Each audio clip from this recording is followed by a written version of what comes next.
जय श्री कृष्ण। पद्म पुराण में वर्णित माघ शुक्ल एकादशी व्रत की महिमा हम जानेंगे। धर्मराज युधिष्ठिर बोले, हे भगवान, आपने माघ के कृष्ण पक्ष की षटतिला एकादशी का अत्यंत सुंदर वर्णन किया।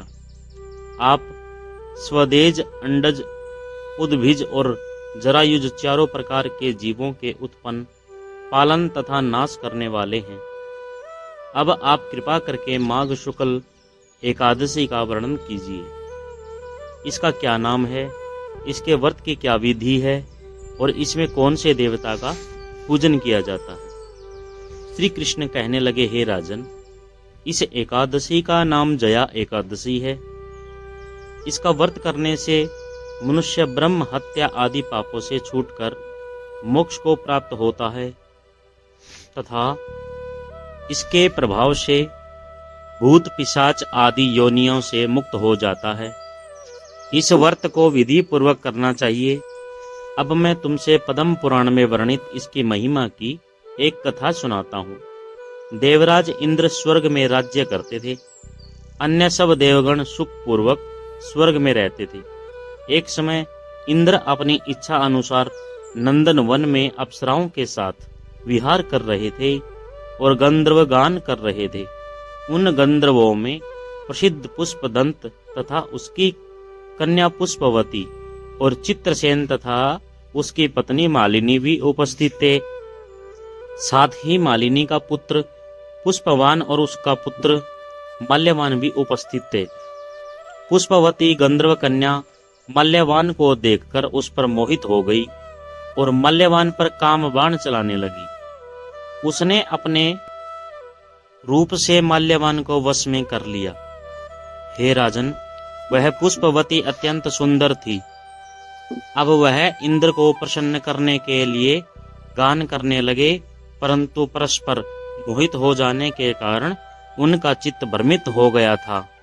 इनके ठीक प्रकार न गाने तथा स्वर ताल ठीक नहीं होने से इंद्र इनके प्रेम को समझ गया और उन्होंने इसमें अपना अपमान समझकर उनको शाप दे दिया। इंद्र ने कहा, हे मूर्खों, तुमने मेरी आज्ञा का उल्लंघन किया है, इसलिए तुम्हारा धिक्कार है।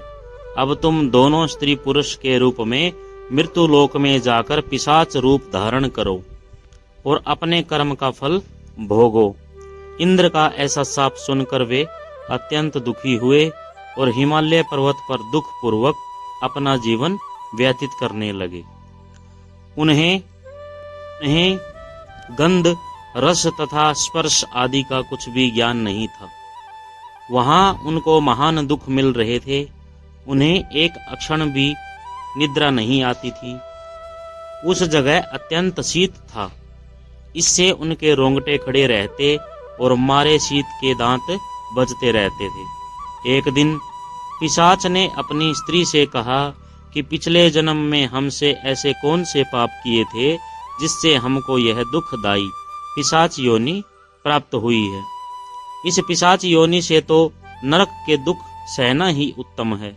अतः हमें अब किसी प्रकार का पाप नहीं करना चाहिए।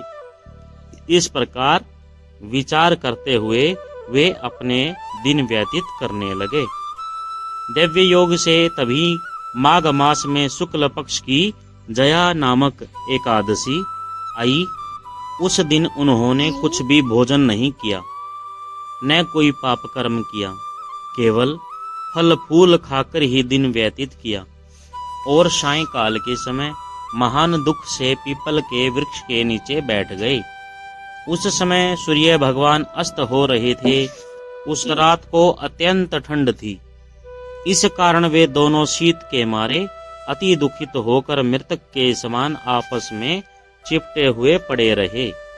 उस रात्रि को उनको निद्रा भी नहीं आई। हे राजन, जया एकादशी के उपहास और रात्रि के जागरण से दोनों दिन प्रभात होने ही उनकी पिशाच योनि छूट गई। अत्यंत सुंदर गंधर्व और अप्सरा की देह धारण करके सुंदर वस्त्रों आभूषणों से अलंकृत होकर उन्होंने स्वर्गलोक में प्रस्थान किया। उस समय आकाश में देवता उनकी स्तुति करते हुए पुष्प वर्षा करने लगे। स्वर्गलोक में जाकर इन दोनों ने देवराज इंद्र को प्रणाम किया।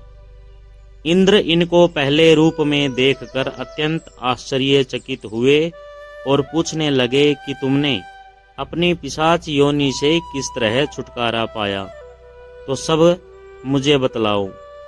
मल्यवान बोले कि हे देवेंद्र, भगवान विष्णु की कृपा और जया एकादशी के व्रत के प्रभाव से ही हमारी पिशाच देह छुटी है। तब इंद्र बोले कि हे मल्यवान, भगवान की कृपा और एकादशी का व्रत करने से न केवल तुम्हारी पिशाच योनि छूट गई, हम लोगों के भी वंदनीय हो गए, क्योंकि विष्णु और शिव के भक्त हम लोगों के वंदनीय हैं। है आप धन्य हैं। अब आप पुष्पवती के साथ जाकर विहार करो। श्री कृष्ण कहने लगे, हे राजा युधिष्ठिर, इस जया एकादशी के व्रत से बुरी योनि छूट जाती है। जिस मनुष्य ने इस एकादशी का व्रत किया है, उसने मानो सब यज्ञ, जप, दान आदि कर लिए। जो मनुष्य जया एकादशी का व्रत करते हैं, वे अवश्य ही 1000 वर्ष तक उपहास करके स्वर्गलोक में वास करते हैं। जय श्री कृष्णा।